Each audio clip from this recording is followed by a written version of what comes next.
कांग्रेस का प्रदर्शन, क्योंकि यूथ कांग्रेस ने ट्रेड डील के खिलाफ काफी प्रदर्शन किया। काफी देर तक देखा गया किस तरीके से टी शर्ट उतारकर शांतिपूर्ण तरीके से जो है कांग्रेस ने प्रदर्शन किया था और उनकी टी शर्ट पर लिखा था कि मोदी इज कॉम्प्रोमाइज्ड। इस तरीके के नारे भी लगातार सुनाई दिए और कई देर तक, मतलब काफी देर तक जो यूथ कांग्रेस प्रदर्शन करता रहा, जिसको लेकर सत्ता पक्ष की तरफ से भी प्रतिक्रिया आई है और वहीं विपक्ष की तरफ से भी प्रतिक्रिया आई है। सत्ता पक्ष को कहना है कि उन्होंने कहीं ना कहीं ये नेपाल से जो है नेपाल से प्रेरित होकर जेनजी आंदोलन जिस तरीके से किया गया था उस तरीके से प्रदर्शन किया है। तो वहीं दूसरी तरफ जो सत्ता पक्ष के खिलाफ है विपक्ष का ये कहना है कि जो प्रदर्शन था काफी शांतिपूर्ण तरीके से, किसी को कोई चोट नहीं पहुंची, हमने शांतिपूर्ण तरीके से अपना विरोध दर्ज करवाया था, लेकिन सत्ता पक्ष को इससे भी परेशानी थी। इसको लेकर हम लगातार बात कर ही रहे हैं और आगे भी बात करेंगे, लेकिन इस बीच और भी कई खबरें हैं, चाहे वो SIR से जुड़ी हो, चाहे वो शंकराचार्य अभिमुक्तेश्वरानंद से जुड़ी हो, उस पर भी हम चर्चा करेंगे। लेकिन पहले हम राजीव जी इस पर चर्चा करते हैं, क्योंकि ये मुद्दा पूरे हफ्ते चर्चा में रहा। AI समिट में जिस तरीके से गलगोटिया यूनिवर्सिटी ने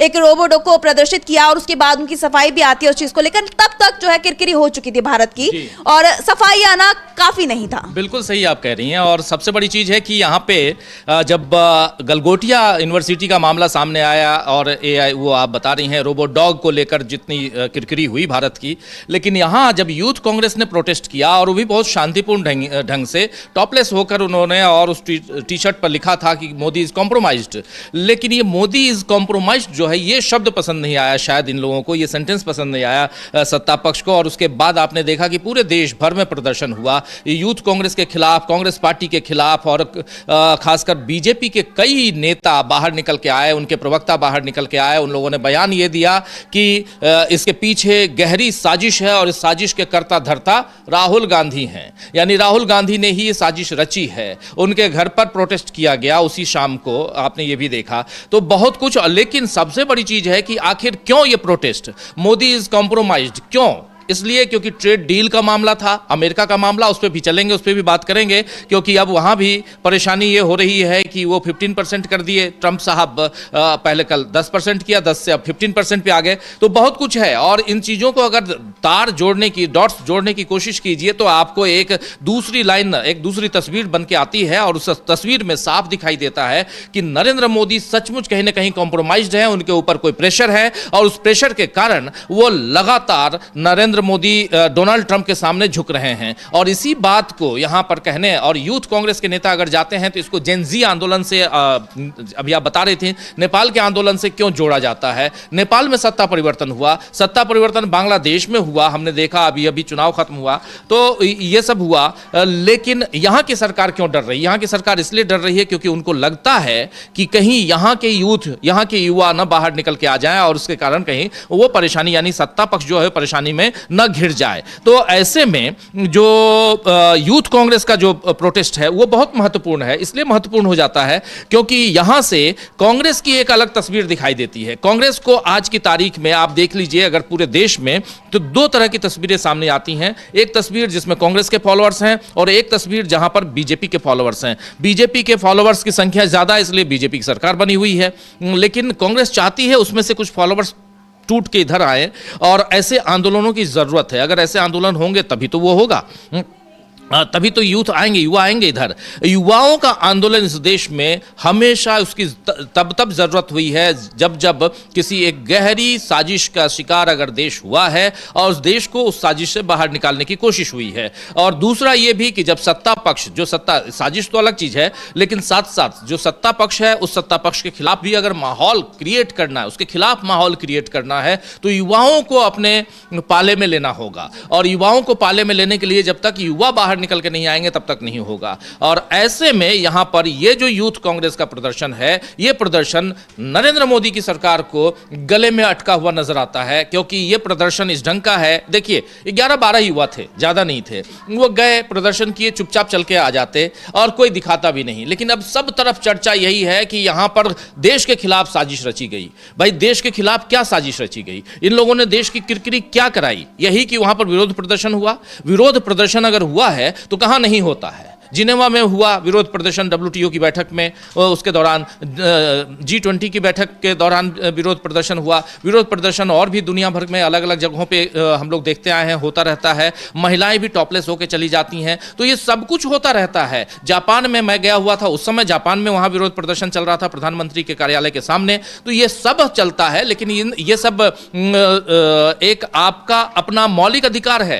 विरोध करना मौलिक अधिकार है, संवैधानिक अधिकार है, उस अधिकार को आप छीन नहीं सकते। लेकिन यह कहा जा रहा है कि विरोध प्रदर्शन जो है इस ढंग का नहीं करना है। इनके खिलाफ जो 4 युवा हैं, युवक कांग्रेस के नेता, उनके खिलाफ FIR दर्ज करा दी गई। वो अब जेल में हैं, 5 दिन के रिमांड पे हैं। उनका नाम भी अगर कहें तो उस पर हम लोग देख सकते हैं। ये देखिए, ये नाम जी बिल्कुल, स्क्रीन पे साफ साफ देखा जा सकता है कि युवा बिहार से युवा कांग्रेस के राष्ट्रीय सचिव कृष्णा हरि का भी नाम इसमें है, और वहीं दूसरे हैं बिहार से युवा कांग्रेस के प्रदेश सचिव कुंदन यादव, तीसरे हैं उत्तर प्रदेश से युवा कांग्रेस के प्रदेश अध्यक्ष अजय कुमार, और चौथे हैं तेलंगाना से नरसिम्हा यादव। तो ये 4 लोग हैं जिनके खिलाफ जो है रिमांड को, इन 4 लोगों को रिमांड पर 5 दिन की रिमांड पे 5 दिन की रिमांड पर इन लोगों को भेजा गया है। और ये बहुत बड़ा कदम है। कहीं ना कहीं ये जो लोग थे वो शांतिपूर्ण तरीके से अपना विरोध जता रहे थे, और ये उनका हक था, ये उनका अधिकार था, क्योंकि वो शांतिपूर्ण तरीके से प्रदर्शन कर सकते हैं। लेकिन वहीं अगर देखा जाए तो इनके खिलाफ एक्शन ले लिया गया सिर्फ इसलिए क्योंकि वो अपना विरोध जता रहे थे।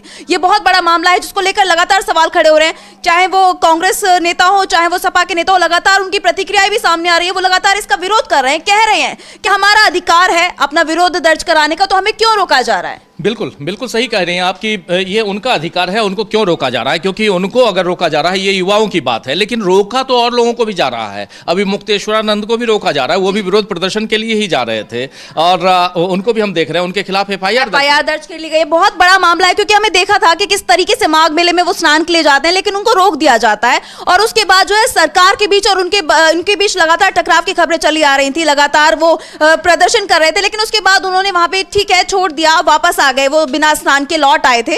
लेकिन उसके बाद उनका कहना यही था कि हम वो चाहते हैं कि वो जाएं स्नान के लिए, उनसे माफी मांगी जाए, इस तरीके के बयान आए थे। लेकिन अब जब ये मामला शांत हो गया था, वो लखनऊ कूच करने के लिए जाने वाले थे, ये खबर जैसे ही सामने आती है उनके खिलाफ जो है FIR दर्ज कराई जाती है।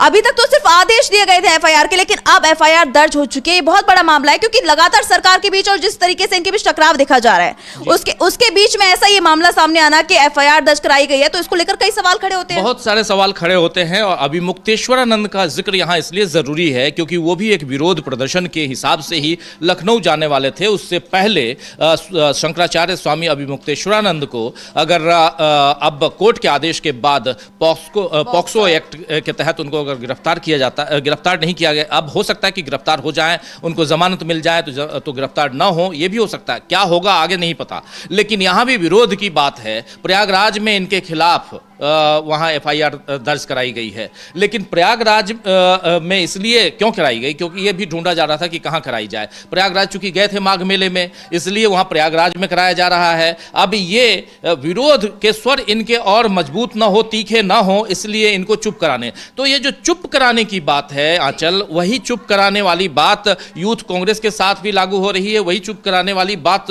स्वामी अभिमुक्तेश्वरानंद के खिलाफ हो रही है। तो जो भी सरकार सत्ता पक्ष के खिलाफ बोलेगा, उसके खिलाफ कुछ ना कुछ ऐसा किया जाएगा ताकि आप चुप हो जाएं। आपकी चुप्पी इनके लिए बेहतर दवा की तरह काम आती है, ये सत्ता पक्ष को दिखाई देता है। लेकिन कब तक? चूंकि मौलिक अधिकार आपका है, विरोध प्रदर्शन कर सकते हैं, तो मौलिक अधिकार पर अगर हनन उसका होगा तो कहीं ना कहीं आवाज उठेगी। आज आप कब तक स्क्वीज करते रहेंगे, कब तक दबाते रहेंगे? क्योंकि आपने देखा है कि जब जब हम लोगों ने अलग अलग ढंग से दबाने की कोशिश, एक बलून को जिसमें हवा भरी हुई है, उसको अगर आप दबाइए तो वो बलून फूट जाती है। आखिर हवा को बाहर निकलना है, उसके लिए जो जगह है, तो उसी ढंग से इंसान भी है, इंसान को भी दबाने की कब तक आप कोशिश करेंगे? और यहां पर जब सत्ता और विपक्ष की बात हो, जब नरेंद्र मोदी और राहुल गांधी की बात हो, तो बात तो कुछ और दिखाई देती है, जिसमें साफ दिखता है कि कहीं ना कहीं चाहे वो अभिमुक्तेश्वरानंद हो, चाहे वो राहुल गांधी हो, चाहे अखिलेश यादव हो, जितने भी विपक्ष के नेता हैं, उन नेताओं को आप दबाने की कोशिश करेंगे तो आपके ऊपर वार और भी तगड़ा होगा, और ये तगड़ा वार दिखाई दे रहा है। इसको धीरे धीरे आप अगर इस चैप्टर्स बदलते जाइए, हम इस प्रोग्राम में वही करने की कोशिश भी कर रहे हैं, तो देखिए कैसे हो रहा है। अमेरिका से ट्रेड डील, अमेरिका की ट्रेड डील में अमेरिका के साथ आपने आनन फानन में ट्रेड डील साइन कर ली। ट्रेड डील साइन करने के बाद जो 50% आपके पास वो था रेसिप्रोकल टैरिफ, उस में से 25% आप रूस से सामान लेते थे, तेल लेते थे। वो शर्त रखी गई कि रूस से आप तेल नहीं खरीदेंगे। दूसरी शर्त ये रखी गई कि आप अगर रूस से तेल खरीदेंगे और हम एक टीम बनाएंगे, गठित करेंगे कमीशन, और वो कमीशन अगर रिपोर्ट देता है कि आपने तेल खरीदा है वहां से या कुछ ऐसी खरीदी की है, तो आपके ऊपर 25% और लगा दिया जाएगा। तो 25% वो हटाया गया, 25% की जगह 18% किया गया। अब इसके बाद सुप्रीम कोर्ट अमेरिका का उसने कह दिया, वो भी सुप्रीम कोर्ट में 9 जजों की बेंच थी, 9 जजेस, उसकी बेंच में से 6-3 से यहाँ चुनाव वो इस पूरे केस को हार जाते हैं डोनाल्ड ट्रंप। और उसके बाद डोनाल्ड ट्रंप के ऊपर आता है कि आपने जितना ये लगाया है जिन जिन देशों के ऊपर, ये अवैध है। ये सब कुछ हमारे तमाम दर्शक जानते हैं, इसमें कुछ भी नया नहीं है। लेकिन नया ये है कि डोनाल्ड ट्रंप ने 10% की जगह 10% लगाया परसों रात को, कल रात को 15% लगा दिया। अब ये 15% लगाने का मतलब है कि अपने यहाँ 15% ही नहीं रहेगा, 15 + 3.4%, यानी 18.4% गए थे। अब 18% की बात हो रही थी, अब 18.4% हो गया, मतलब 0.4% ज़्यादा हो गया। और इस पे कांग्रेस नेता पवन खेड़ा ने बहुत शानदार ट्वीट किया है, उस ट्वीट को भी देख सकते हैं हम। और उसमें वो कह रहे हैं कि खाया पिया कुछ नहीं, गिलास तोड़ा 12 आना। बिल्कुल, पवन खेड़ा ने लिखा है खाया पिया कुछ नहीं, गिलास तोड़ा 12 आना। इसमें इन्होंने बताया, देखिए इसमें इन्होंने बताया 15 + 3.4% ये एवरेज MFN जो है मोस्ट फेवर्ड नेशन रेट जो होता है वो है ये, यानी यहाँ 18.4% हो जाता है। तो इसलिए यहाँ पे ये कह रहे हैं ऑल पेन, जो सबसे ऊपर पहली लाइन देखिए, ऑल पेन नो गेन, पूरा कष्ट तो लिए लेकिन गेन कुछ भी नहीं मिला, दर्द ही दर्द है और मिला कुछ नहीं। तो इसलिए यहाँ पे, और खाया पिया कुछ नहीं, गिलास तोड़ा 12 आना। गए आप कुछ और करने के लिए रेस्तरां में और गिलास तोड़ के आया, उसका भी पैसा दे के आए। ये पुरानी कहावत है लेकिन बहुत महत्वपूर्ण है, यानी पूरा गंवा के। बिहार में एक कहावत और भी है, हालांकि थोड़ा वो जातिवादी कहावत है, लेकिन फिर भी मैं कह देता हूँ कि जात भी गंवाए और भात भी नहीं खाए। यानी आप कहीं गए हैं कुछ जगह पे, जब पंडित जो होते हैं वो हर जगह अपने जजमान के यहाँ चावल नहीं खाते हैं, उबला हुआ उस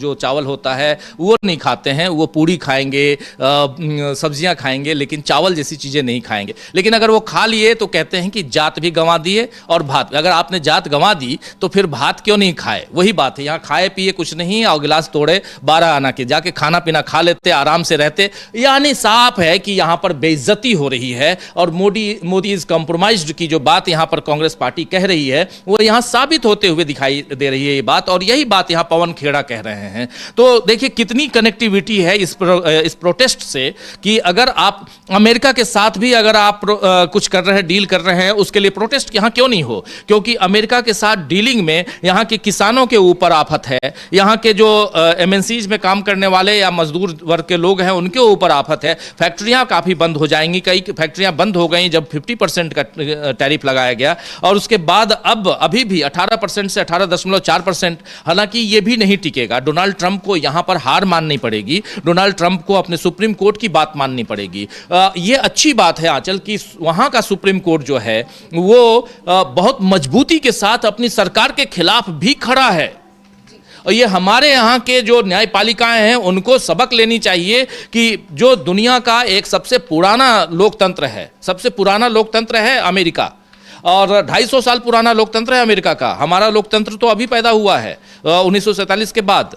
तो हमारे लोकतंत्र उसके लोकतंत्र में फ़र्क ये है कि वहाँ की न्यायपालिकाएं ये नहीं देख रही हैं कि वहाँ पर सरकार किसकी है, हम किसके द्वारा अपॉइंटेड हैं। वहाँ की न्यायपालिकाएं कानून के चैप्टर्स को खोल के देख रही हैं कि ये सही है या गलत है।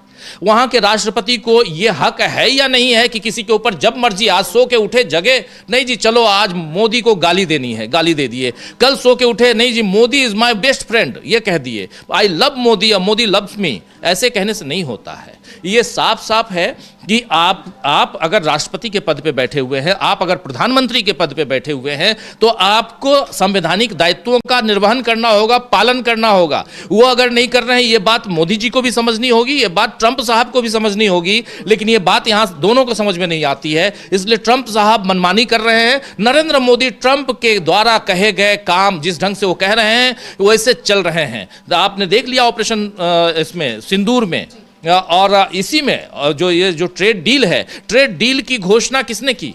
हमारे देश ने घोषणा की? नहीं, ट्रेड डील की घोषणा भी वहां से की गई है, अमेरिका से की गई है। तो जब आप यहाँ के जो राजदूत हैं सर्जियो गोर, उन्होंने की सबसे पहले घोषणा, अमेरिकन राजदूत जो यहाँ दिल्ली में है।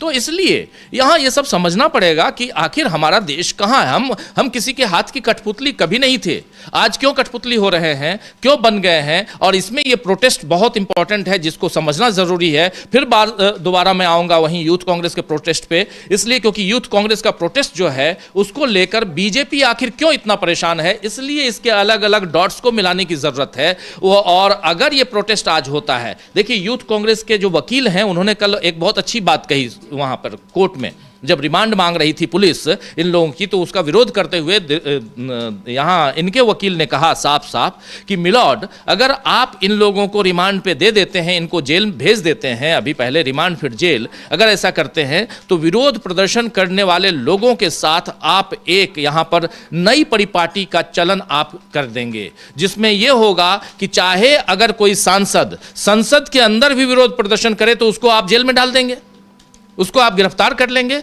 यह सही नहीं है। इसलिए आपको हम इस प्रोटेस्ट का यहाँ पर समर्थन करते हैं और इन लोगों को आप छोड़ दीजिए। उन्होंने कहा, इनके वकीलों ने नहीं छोड़ा अलग चीज़ है, और इनको भेज दिया। अभी देश में जो चल रहा है आप जानते। वही फिर मैं जुडिशरी पे आता हूँ, फिर हमारी जुडिशरी को वहाँ की जुडिशरी से देखना चाहिए। मैं फिर बोलूँगा कि हमारे यहाँ कोई 5 साल से जेल में बंद है और उसको अगली फिर से एप्लीकेशन के लिए, जमानत की एप्लीकेशन के लिए उसको 1 साल का इंतजार करना है। आखिर क्यों? बात मैं उमर खालिद की कर रहा हूं। आखिर इस ढंग से 2 जजों की बेंच और एक उमर खालिद को उसी सुप्रीम कोर्ट में अपनी याचिकाएं वापस लेनी पड़ती हैं, क्योंकि जज साहिबा बेला त्रिवेदी के उसमें जाता है केस, उनके कोर्ट में जाता है और सुनती नहीं है। फाइनली वो वापस ले आते हैं, चले जाते हैं लोअर कोर्ट में, लोअर कोर्ट में उनको जमानत नहीं मिलती, हाई कोर्ट आते हैं, हाई कोर्ट में जमानत नहीं मिलती, फिर वो सुप्रीम कोर्ट आते हैं। तो ये जो जुडिशरी में जो चल रहा है, जो साइकिल चल रही है, उस साइकिल में भी ब्रेक की जरूरत है। इसलिए क्योंकि यहाँ अब इस देश में मैं बहुत ईमानदारी के साथ ये बात रख रहा हूँ, हो सकता है कि जुडिशरी के लोग अगर सुने तो उनको मेरी बात अच्छी न लगे, लेकिन इसलिए ईमानदारी के साथ मैं ये कह रहा हूँ और बहुत हिम्मत करके ये बात रख रहा हूँ कि एक पूरे देश के लोकतंत्र को बचाने का सबसे बड़ा अगर कोई ऑर्गेनाइजेशन है जो बचा सकता है तो वो जुडिशरी है। और जुडिशरी में अगर कहीं ना कहीं छेद हो जाए तो दिक्कत है। फिर देश कैसे बचेगा? फिर देश नॉर्थ कोरिया बन जाएगा आंचल। इसलिए यहाँ ज़रूरी है कि ऐसे प्रोटेस्ट को भी समर्थन देना चाहिए। और चाहे वो अभिमुक्तेश्वरानंद अगर गलत हैं, उनके ऊपर यौन शोषण का आरोप है, पॉक्सो एक्ट के तहत उनके ऊपर है, तो वो कह रहे हैं जांच कीजिए और बिल्कुल फटाफट जांच कीजिए। मेरे खिलाफ अगर कुछ भी होता है तो मैं तैयार हूं। तो चाहे अभिमुक्तेश्वरानंद हो, चाहे यूथ कांग्रेस हो, राहुल गांधी को लेकर आप कह रहे हैं। सवाल ये भी खड़ा होता है राजीव जी की जो अभिमुक्तेश्वरानंद है, अभी तक उन पर कोई इस तरीके के आरोप नहीं थे, लेकिन जैसे उन्होंने कूच का ऐलान कर दिया कि वो लखनऊ जाने वाले हैं और सरकार का विरोध कर रहे हैं, जो दोनों के बीच टकराव देखा जा रहा है, उसके बाद अचानक ये मामला निकलकर सामने आता है, एफआईआर दर्ज कराई जाती है उनके ऊपर। तो ये कहीं ना कहीं बहुत बड़े सवाल खड़े करता है कि ये क्यों, उनको रोकने के लिए, क्या उनको दबाने के लिए? उनकी बिल्कुल बिल्कुल आवाज को, ये तो आपकी आवाज को, हमारी आवाज को, हम अगर सत्ता के खिलाफ बोलते हैं, हम सत्ता के खिलाफ क्या हम पॉलिटिक्स कर रहे हैं? क्या नहीं कर रहे हैं, हम तो पत्रकारिता कर रहे हैं। लेकिन अगर हम सत्ता के खिलाफ बोलते हैं तो उनको क्यों परेशानी होती है? हमारा काम है खिलाफ बोलना, हमारा काम है इनको आईना दिखाना, ये हमारा आपका काम है। स्वामी अभिमुक्तेश्वरानंद समाज के, हिंदू समाज के शंकराचार्य माने जाते हैं, वो शंकराचार्य हैं, उस पद पे हैं। वो अपने समाज के लिए, हिंदुओं के उत्थान के लिए क्या करेंगे, उनका काम है। और उसमें अगर उसमें भी क्या, हिंदुओं में भी आप बंटवारा करके रखे हुए हो, ये हमारा शंकराचार्य, ये तुम्हारा शंकराचार्य है, इस ढंग से करेंगे? 4 कुल जमात 4 शंकराचार्य हैं। और हिंदू धर्म के, जिसको आज सनातन का नाम दिया जा रहा है, मैं उसमें नहीं जाना चाहता हूँ, चूंकि हमारा संविधान किसी धर्म विशेष की बात नहीं करता। हमारा संविधान जो है सर्वधर्म समभाव की बात करता है। हर धर्म के लिए एक ही समान भाव, समान विचार, इसकी बात करता है। और इसीलिए यहाँ पर चाहे हिंदू हो, मुसलमान हो, सिख हो, क्रिश्चियन हो, जो भी हैं, सबको समान जगह, समान अधिकार देने की बात करता है। ये नहीं कहता है कि अगर रिक्शे से आप जाओ, कोई मियाँ मिले तो उसको 5 की जगह 4 रुपए देना। ये संवैधानिक कुर्सी पर बैठा हुआ अगर मुख्यमंत्री अपने अपने प्रदेश के लोगों से ये अपील करता है तो इससे दुखद कुछ नहीं हो सकता। और इस बात पे अगर सुप्रीम कोर्ट में याचिका आती है, सुप्रीम कोर्ट कहता है कि नहीं चुनाव के समय आप लोग आ जाते हैं ऐसी बकवास चीजें लेकर, जाइए हाई कोर्ट में जाइए, तो इससे दुखद और कुछ नहीं होगा। यहां पर सुप्रीम कोर्ट की यहां पर अवमानना हो जाए, कुछ हो जाए, लेकिन यहां सुप्रीम कोर्ट के खिलाफ बोलना पड़ेगा। इसलिए मैं कह रहा हूं कि यहां पर अगर सत्ता पक्ष को ऐसी चीजें पसंद नहीं हैं तो फिर आप किस ढंग से सरकार चलाओगे? आज न कल आप कुर्सी से हटा दिए जाओगे, ये तय मानिए, हटा दिए जाओगे। ये देश जो है, ये देश बहुत ही लिबरल रहा है। अंग्रेजों के जमाने से नहीं, मैं मुगलों के जमाने से कह रहा हूं। मुगल काल, आज से 800 साल पहले की बात कर रहा हूं मैं, 900 साल पहले की बात कर रहा हूं। उस समय भी लिबरल था। ये जो कहानियां गढ़ी जाती हैं कि मुसलमान ऐसे मुसलमान वैसे, अभी एक सोशल मीडिया पे एक वीडियो देखिए आप, एक बंदा जा रहा है स्कूटी से, स्कूटर या बाइक से, जिससे भी 3 मुसलमान जा रहे होते हैं, उतर के आता है, उसको पहले उनको छेड़ता है, उसके बाद मारना शुरू कर देता है। लगभग 500 मीटर तक मार मार के लेके जाता है, भगाता रहता है। सोशल मीडिया पे ऐसे विजुअल्स चल रहे हैं, ये दुखदाई हैं। लिंचिंग कर रहे हैं आप। एक तरफ आप लिंचिंग की शुरुआत आपकी जब से आप सत्ता पे आए हैं तब से हो गई। अखलाक को हमने देख लिया, उसके घर से कुछ नहीं मिला। आपने कह दिया गौमांस रखा हुआ था, कुछ नहीं था। एक नहीं 3-3 लैब में आपने जांच करवा लिया, उसकी जान चली गई, उसके परिवार का लालन पालन कौन करेगा? और अब आप कहते हैं कि उस केस को बंद कर दो। उत्तर प्रदेश सरकार ने उस केस को बंद करने के लिए वहां एप्लीकेशन दिया था। पुरानी बात हो गई, महीने भर पुरानी बात, लेकिन यहां पर इन सबको संदर्भों में जोड़ना जरूरी है आंचल। इसलिए ये बात मैं कह रहा हूं कि आप मॉब लिंच तैयार करते हैं, लिंच मॉब तैयार कर रहे हैं एक तरफ से, और दूसरी तरफ से आप राहुल गांधी के खिलाफ जिस ढंग से बयान दे रहे हैं। किरण रिजिजू ने जो बयान दिया, जरा सुन लेते, सुनवा दीजिए बयान को। जी बिल्कुल, किरण रिजिजू का बड़ा बयान सामने आया, क्या कुछ कहा है उन्होंने, सुन लेते हैं। हम सुनेंगे, लेकिन उससे पहले हम प्रदर्शन की जिस तरीके से लगातार बात कर रहे हैं, जो एआई समिट में प्रदर्शन हुआ उसकी काफी चर्चा हो रही है, और इसके बाद हम बात करेंगे जो 9 राज्यों की एसआईआर के बाद लिस्ट जारी की गई उस पर भी हम बात करेंगे। लेकिन पहले सुन लेते हैं कि किरण रिजिजू ने क्या कुछ कहा है। सब जगह प्रशंसा हो रही थी और विश्व के बहुत प्रमुख देशों का head of the state, head of the government और कई जाने माने हस्तियां भारत का तारीफ करके एकजुट, बहुत अच्छा काम चल रहा था। उस समय कांग्रेस के यूथ कांग्रेस वर्कर्स के कुछ लोगों ने वहां आकर के नंगा नाच किया और सबने तस्वीरें देखी, और रात भर इसका जो प्रतिक्रिया आए हैं देश भर से, जितना भी इसका निंदा किया जाए बहुत कम है। ये एक गलती नहीं है, ये एक अपराध है। देश के खिलाफ बहुत बड़ा अपराध काम किया है कांग्रेस वालों ने।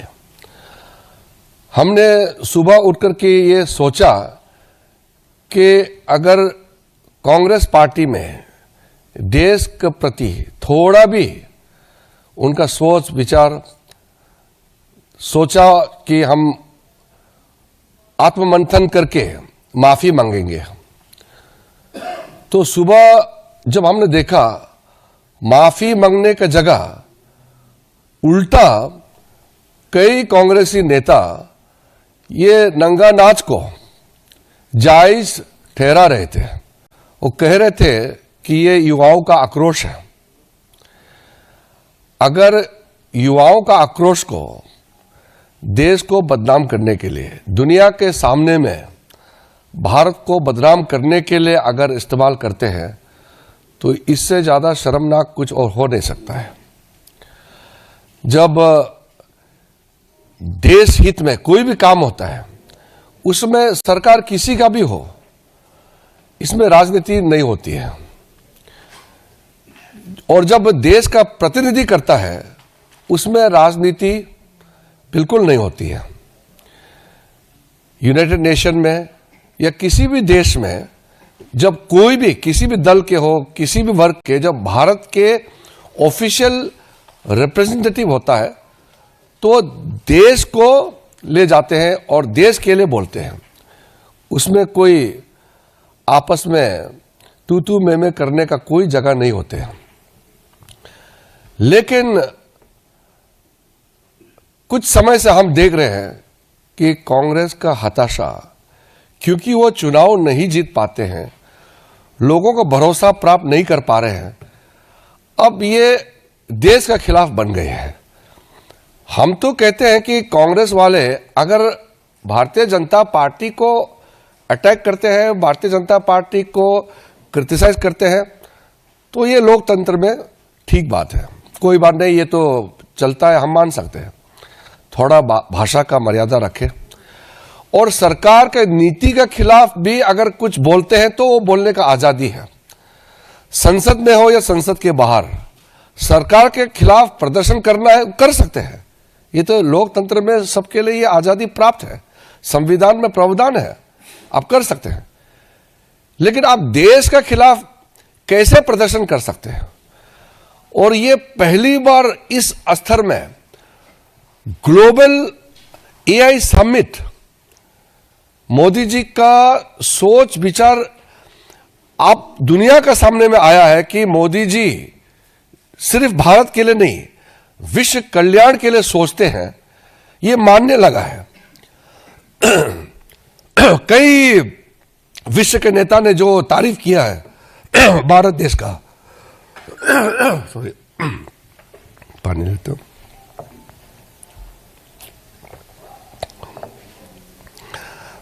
आपने देखा होगा, तो सुना आपने कि किस तरीके से किरेन रिजिजू ने जो यूथ कांग्रेस के प्रदर्शन को गलत ठहराया है, और इनके हाव भाव साफ दिखाई दे रहे हैं किस तरीके से बीजेपी बौखलाई हुई है। वहीं इनके चेहरे पे भी साफ साफ परेशानी दिखाई दे रही है कि किस तरीके से वो डर में है, क्योंकि लगातार देखा जा रहा है कि नेपाल में हो चाहे बांग्लादेश में छात्रों ने आंदोलन किया, जेनजीज ने आंदोलन किया, और उसके बाद सत्ता में परिवर्तन देखा गया, जिससे मोदी सरकार घबराई हुई है, क्योंकि कांग्रेस लगातार जो है जेनजी से मुलाकात कर रही है। कांग्रेस सांसद राहुल गांधी लगातार जेनजी से मुलाकात कर रहे हैं, उनको आगे आने के लिए कह रहे हैं, जिससे मोदी सरकार काफी ज्यादा घबराई हुई दिखाई दे रही है। और यही वजह है कि जो यूथ कांग्रेस ने अब प्रदर्शन किया है उससे मोदी सरकार बुरी तरह से हिल गई, उसमें खलबली मच गई। और इसके बाद बीजेपी ने जवाबी कार्रवाई करते हुए पूरे प्रदेश भर में प्रदर्शन किया। उसके बाद काफी तस्वीरें लगातार सामने निकल कर आई, चाहे वो दिल्ली की बात हो चाहे कहीं और की बात की जाए, अलग अलग राज्यों से कुछ ऐसी तस्वीरें निकलकर सामने आई। राहुल गांधी के घर का घेराव किया गया, उनके बाहर, घर के बाहर जो है प्रदर्शन किया गया, जिसको लेकर भी कई सवाल खड़े हुए, क्योंकि इस दौरान कई ऐसी घटनाएं सामने आई हैं जिसने बीजेपी पर कई सवाल खड़े कर दिए हैं।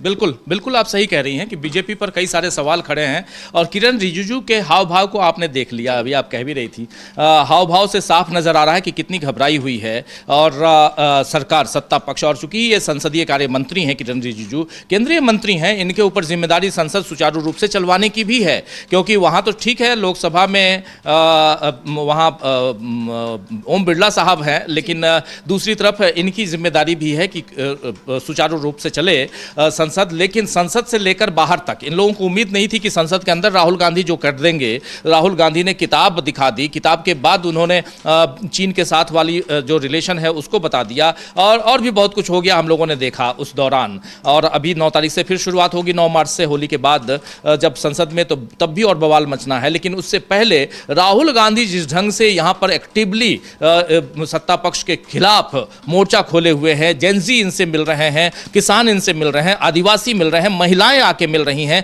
सब अलग अलग जगहों से मिल रहे हैं राहुल गांधी से। जन संसद चला रहे हैं राहुल गांधी, उन्होंने नाम भी लिखा है जन संसद, और उसमें लोगों के साथ संवाद कर रहे हैं, उनकी समस्याएं सुन रहे हैं। तो ये सारी चीजें एक साथ नजर आ रही हैं कि नेता प्रतिपक्ष कुछ ऐसे काम में लगा हुआ है जो सत्ता पक्ष को हिला सकता है, और इसलिए यहां सबसे ज्यादा परेशानी है इन में है सरकार, और सबसे ज्यादा परेशान उनके हाव भाव से नजर आ रहा है कि ये। और देखिए कितने, ये जो विजुअल्स हमारे दूसरे साइड में हम लोग देख रहे हैं, 11-12 लोग हैं, ज्यादा नहीं है युवा, और क्या कर रहे हैं, टी शर्ट उतार के, इस टी शर्ट पे मोदी इज कॉम्प्रोमाइज्ड लिखा हुआ, इस टी शर्ट में फोटो है मोदी और इनकी डोनाल्ड ट्रंप की, इस तस्वीर के साथ ही आगे बढ़ रहे हैं। यही किया इन्होंने। यहां पर क्या ऐसा कर दिया कि इन लोगों ने देश की छवि का सत्यानाश कर दिया हो, देश की छवि बिगाड़ दी हो? अगर ऐसा लगता है तो इनके ऊपर देश विरोधी गतिविधियों का केस कर दो ना, यूएपीए में ले जाओ इनको जेल, साबित कर दो कि ये देश विरोधी गतिविधियों में शामिल हैं, साबित कर दो कि राहुल गांधी देश विरोधी गतिविधियों में शामिल हैं। राहुल गांधी को कह रहे हैं कि ये बहुत ही खतरनाक वर्ड, कि राहुल गांधी जो है डेंजरस हो गए हैं इस देश के लिए। अगर राहुल गांधी डेंजरस हैं, खतरनाक हैं, तो राहुल गांधी को जेल में डालो ना। एक सवाल तो ये भी उठता है राजीव जी, अगर ये गलत है, अगर ये प्रदर्शन गलत है, बीजेपी जिस तरीके से सड़कों पर निकल रही है, तो क्या वो गलत नहीं था जो राहुल गांधी को धमकी दी गई, उसके खिलाफ एक्शन क्यों नहीं हुआ? हाँ, ये बहुत बड़ा सवाल है और बहुत वाजिब सवाल है। ओम बिरला का चेला है वो जी, ओम बिरला का समर्थक है। जहां जहां ओम बिरला जाते हैं बिल्कुल उनके पीछे नजर आता है। वो सारी तस्वीरें हम लोगों ने देखी हैं। और वो करनी सेना का भी अपना कार्यकर्ता बताता है और सीधे बोलता है कि घर में घुस के गोली मारेंगे।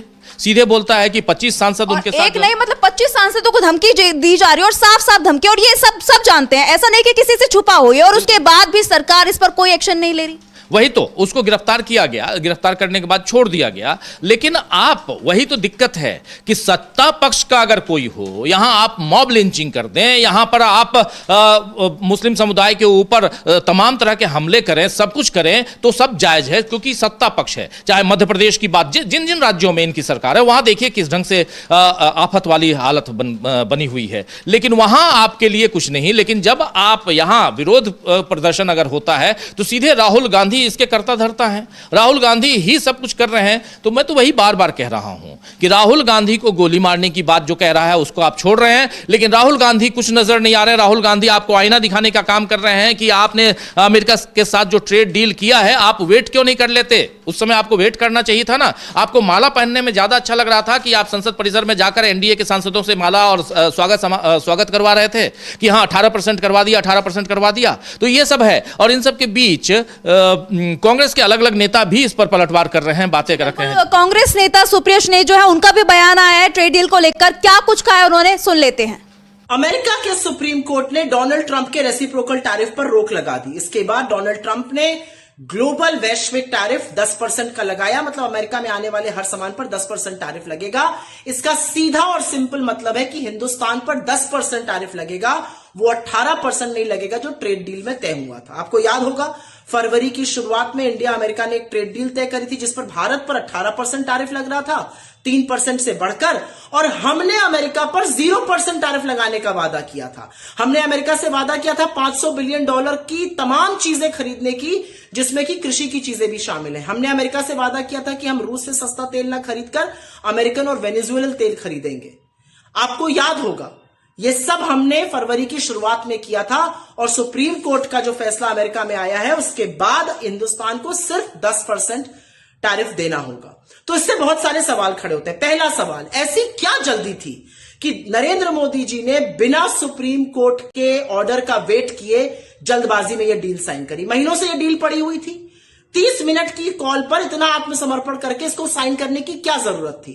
हमने अमेरिका की चीजों पर 0% टैरिफ लगाना क्यों माना? हमने क्यों यह वादा किया कि हम $500 बिलियन का सामान अमेरिका से खरीदेंगे, जिससे कि हमारा ट्रेड सरप्लस, हमारा ट्रेड डेफिसिट बढ़ जाएगा, हमारे उद्योग तबाह हो जाएंगे? हमने क्यों यह माना कि हम रूस से सस्ता तेल ना खरीद के अमेरिका से खरीदेंगे, अपनी एनर्जी सिक्योरिटी को कॉम्प्रोमाइज किया? हमने क्यों अपना पूरा का पूरा डेटा थाली में लगाकर अमेरिका को सौंपने का वादा किया? इन सब सवालों का, और हम एक बात और सवाल है कि हम 3% से जो टैरिफ 18% पे बढ़ा था, 6 गुना, उसकी खुशी मना रहे थे। क्या मूर्खता कर रहे थे हम? इन सब सवालों का एक ही जवाब है, और वो जवाब है इस देश का कॉम्प्रोमाइज्ड प्रधानमंत्री। जब नरेंद्र मोदी और उनके मंत्रियों का नाम एप्स्टीन की फाइल में आने लगा तो वो घबरा गए और सीधे डोनाल्ड ट्रंप के सामने नतमस्तक हो गए। मोदी को यह भी डर था कि उनके मित्र गौतम अडानी के ऊपर अमेरिका में कानूनी शिकंजा वो कसता जा रहा था। इससे मोदी भयभीत थे, और इसलिए उन्होंने अमेरिका के सामने भारत के किसानों के, भारत के भविष्य की, भारत की एनर्जी की, भारत के डेटा, आर्टिफिशियल इंटेलिजेंस, सबकी बलि चढ़ाकर एक ऐसी ट्रेड डील करी जो भारत के लिए हानिकारक है। वरना कोई भी यह बात पूछेगा कि आप सुप्रीम कोर्ट ऑर्डर के लिए क्यों नहीं रुके? आपने इतना कुछ गवा दिया ट्रेड डील में अमेरिका के हवाले से, यह आपने क्यों किया? आपने देश की साख और देश की इज्जत के साथ साथ देश के भविष्य का समझौता क्यों किया? देश को दांव पर क्यों लगाया? तो सुना आपने कि किस तरीके से सुप्रिया श्रीनेत ने पीएम मोदी पर कई सवाल खड़े कर दिए कि आप सुप्रीम कोर्ट के आदेश तक के लिए क्यों नहीं रुके। आपने भारत के भविष्य का है ना, एक तरीके से अमेरिका के सामने आपने घुटने टेक दिए हैं, उनके सामने रख दिया है, भारत के भविष्य के साथ खिलवाड़ किया, इस तरीके का बयान जो है सुप्रिया श्रीनेत ने दिया है। वहीं और भी कई नेताओं का बयान आया है। जयराम रमेश जो है उन्होंने पीएम मोदी से 3 सवाल किए, साथ ही अमेरिकी राष्ट्रपति डोनाल्ड ट्रंप का एक ट्वीट जो है वो भी दिखाया कि क्या कुछ लिखा था ट्रंप ने उस ट्वीट में, और उसको दिखाते हुए उसके हवाले से पीएम मोदी से सवाल किए हैं। क्या कुछ कहा है जयराम रमेश ने, सुन लेते हैं। ये गले की फांसी बन गई है और हमारे प्रधानमंत्री से 3 सीधे सवाल हैं। देखिए, ये रहा राष्ट्रपति ट्रंप का ट्वीट, इन्होंने पोस्ट किया 2 तारीख यानी फरवरी 2 को 10:30 बजे रात भारतीय समय के अनुसार। और इसमें राष्ट्रपति ट्रंप कहते हैं, out of friendship and respect for prime minister Modi and as per his request effective immediately we agreed to a trade deal. इसका मतलब क्या है कि मैं प्रधानमंत्री का दोस्त हूं, मैं उनको सम्मान देता हूं, पर उनके निवेदन के अनुसार, उनके कहने के अनुसार तत्कालीन इंप्लीमेंटेशन के लिए हम ये ट्रेड समझौता कर रहे हैं। यानी कि 2 तारीख को प्रधानमंत्री मोदी ने राष्ट्रपति ट्रंप को मजबूर किया ये ट्वीट करने के लिए। और क्यों? 2 तारीख को क्या है? 2 तारीख का महत्व क्या है? 2 तारीख दोपहर को राहुल गांधी के भाषण से, लोकसभा में जो उनका भाषण था, उससे घबरा गए, भौखला गए, हेडलाइन डाइवर्ट करना चाहते थे, न्यूज जो समाचार है उसको डाइवर्ट करना चाहते थे, ध्यान हटाना चाहते थे, और ट्रंप को कहा इसको फौरन अनाउंस कीजिए। ये तो राष्ट्रपति ट्रंप कह रहे हैं, एट हिज रिक्वेस्ट। आप जानते थे कि यूएस सुप्रीम कोर्ट निर्णय देने वाला है। 2-2.5 महीने से उम्मीदें थी कि आज होगा, कल होगा, परसों होगा, पर आपने जल्दबाजी क्यों की 2 तारीख को? तो हमारा सीधा सवाल प्रधानमंत्री से पहला सवाल ये है, जल्दबाजी 2 तारीख को क्यों की? आपने राष्ट्रपति ट्रंप को क्यों कहा कि इसकी घोषणा करो? पहला सवाल। दूसरा सवाल, राष्ट्रपति ट्रंप बार बार कहते हैं अभी सुप्रीम कोर्ट ने रद्द कर दिया है, सारी टैरिफ रणनीति रद्द कर दी है यूएस सुप्रीम कोर्ट ने निर्णायक ढंग से। 6 न्यायाधीशों ने कहा है कि यह गैर कानूनी है, अमेरिका के कानून के खिलाफ है, संविधान के खिलाफ है। पर उसमें उसके बाद में राष्ट्रपति ट्रंप ने कुछ संशोधन किया, 18% को 10% किया। अभी जो हमने 6 तारीख को जॉइंट स्टेटमेंट निकाला है, जिसको कहा गया है ये फ्रेमवर्क फॉर इंटरिम एग्रीमेंट, इसमें एक प्रावधान है, यह कहता है, in the event of any changes to the agreed upon tariffs of either country, the United States and India agree that the other country may modify its commitments. इसका माने क्या है? यानी कि अगर एक देश या अमेरिका या भारत टैरिफ बदलता है, जो समझौता हो गया है, जिस पर सहमति बन गई है, अगर उसमें वो बदलाव लाएंगे तो दूसरे देश को अधिकार है अपने टैरिफ बदलने का। तो हमारा दूसरा सवाल प्रधानमंत्री से यह है कि राष्ट्रपति ट्रंप ने टैरिफ बदल दिया है, सुप्रीम कोर्ट ने रद्द कर दिया है, उसके बाद उन्होंने नया टैरिफ की घोषणा की है। क्या प्रधानमंत्री साहस दिखाएंगे और कहेंगे कि पहला पॉइंट जो है इस फ्रेमवर्क एग्रीमेंट में, जो हमने आयात उदारीकरण किया है कि कृषि पर जो टैरिफ हम आयात कर लगाते हैं और हमने कहा, वादा किया अमेरिका को, उसको घटाएंगे या हटाएंगे? तो सुना आपने कि जयराम रमेश ने ये साफ साफ कहा है कि ये जो ट्रेड डील साइन की गई ये सिर्फ एक हेडलाइन मैनेजमेंट था, और इससे पहले भी कई इस तरीके के हेडलाइन मैनेजमेंट देखी जा चुकी है, क्योंकि बीजेपी इस चीज में एक्सपर्ट हो चुकी है, कहीं ना कहीं वो मुद्दों से ध्यान भटकाने के लिए। बिल्कुल आप सही कह रही हैं, हेडलाइन मैनेजमेंट इससे पहले भी और कई जगह पे देखा गया। लेकिन ये बहुत मजेदार है जो अभी जयराम रमेश कह रहे हैं, इस पर ध्यान देने की जरूरत है। जो हमारे साथी इस प्रोग्राम को सुन रहे हैं वो समझ रहे होंगे कि 2 तारीख को राहुल गांधी, 2 फरवरी को राहुल गांधी भाषण देते हैं और जहां वो नरवणे की किताब दिखाते हैं, लेकिन 2 तारीख की शाम को अचानक आनंद फानंद में एक ट्वीट आता है डोनाल्ड ट्रंप की तरफ से, और उस ट्वीट में डोनाल्ड ट्रंप कहते हैं कि पीएम मोदी के प्रति मित्रता और सम्मान के कारण और उनके अनुरोध पर हम व्यापार समझौते को तत्काल लागू करने पर सहमत हुए हैं। देखिए, पीएम मोदी के प्रति मित्रता और सम्मान के कारण उनके अनुरोध पर, यानी मोदी के अनुरोध पर, हम व्यापार समझौते को तत्काल लागू करने पर सहमत हुए हैं। 2 तारीख दोपहर को राहुल गांधी, ये कह रहे थे अभी जयराम रमेश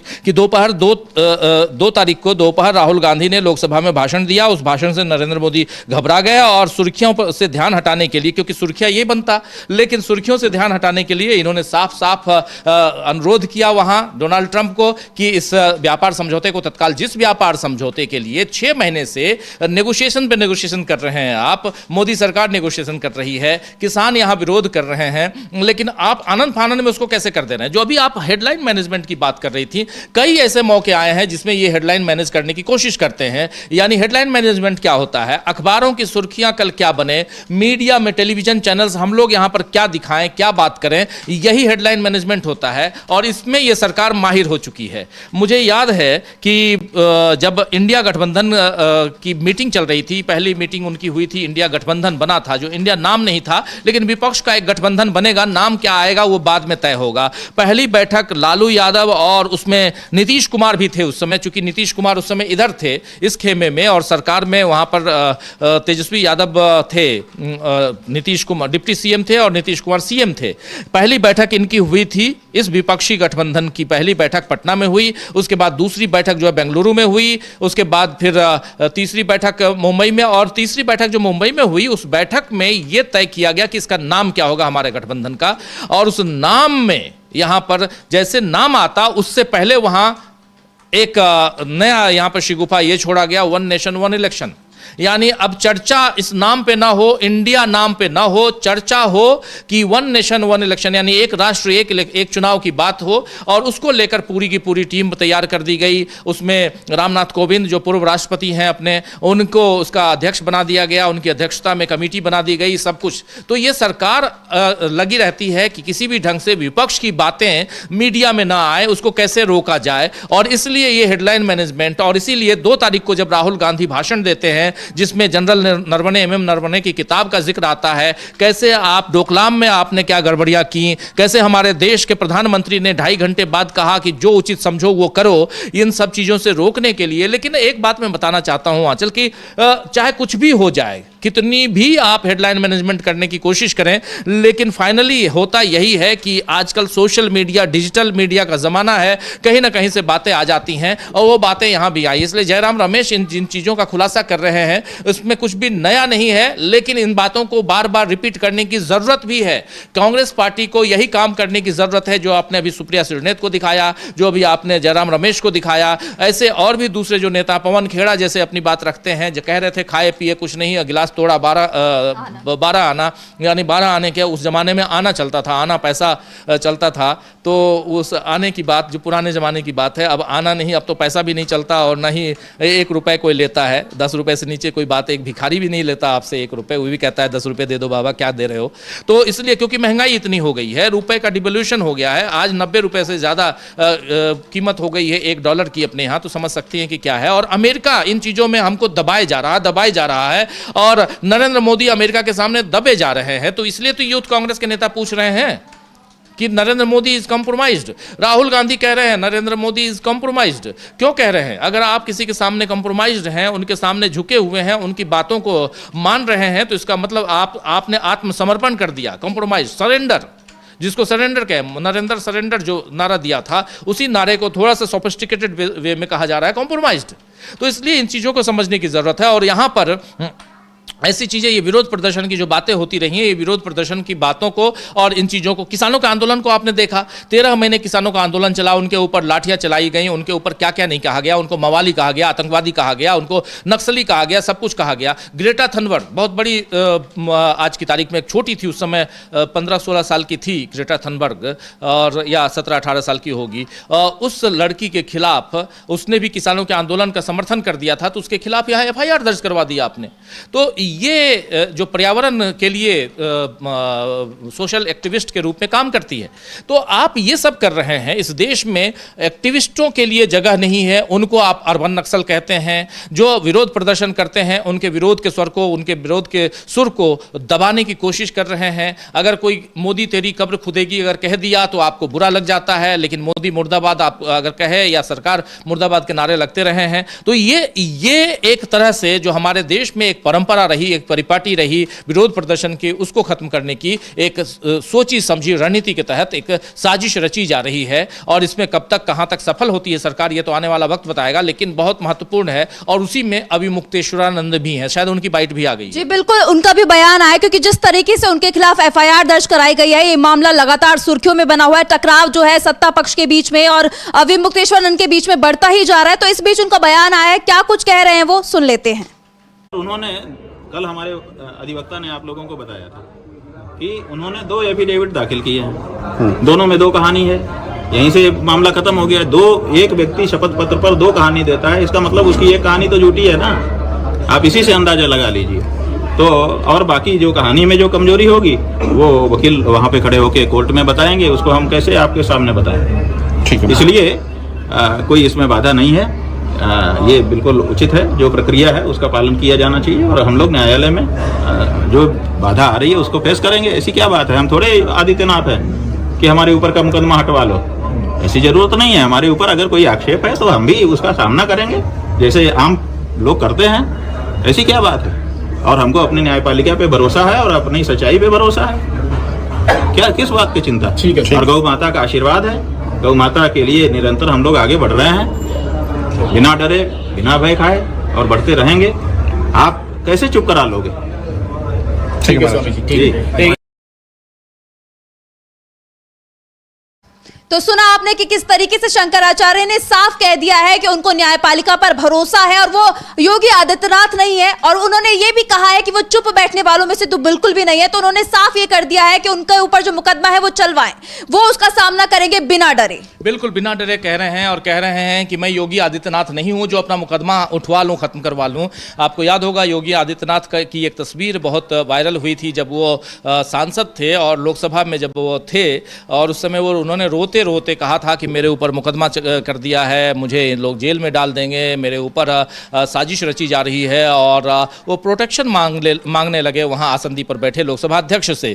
तो ये तस्वीरें पूरी दुनिया में वायरल हो चुकी हैं और कहीं ना कहीं सोशल मीडिया पे ये तस्वीरें आ जाएंगी। और इसके बाद जब वो सीएम बनते हैं तो अपने ऊपर जितने मुकदमे थे उन्होंने वापस करवा लिए, सीएम बन गए, मुकदमे वापस हो गए। तो अब इसलिए यहाँ कटाक्ष करते हुए योगी आदित्यनाथ पर यहाँ पर शंकराचार्य कह रहे हैं अभी मुक्तेश्वरानंद की मैं थोड़ी योगी आदित्यनाथ हूं जो कि मेरा मुकदमा मैं लड़ूंगा और मुझे भरोसा है अपने आप पे, इस जुडिशरी पे भरोसा है, मैं गौ माता की रक्षा करता हूं। ये सारी बातें उन्होंने कही और इसके लिए हमेशा लड़ता रहूंगा, हिंदू धर्म के लिए लड़ता रहूंगा। शंकराचार्य हैं, हिंदू धर्म के पुजारी हैं, रक्षक हैं, तो वो अपने हिसाब से कहेंगे, अपने बयान उसी हिसाब से देंगे। वो बयान दे रहे हैं, लेकिन यहाँ भी विरोध की बात है। और जब विरोध प्रदर्शन की बात आती है तो सत्ता पक्ष कैसे डराती है, धमकाती है, कैसे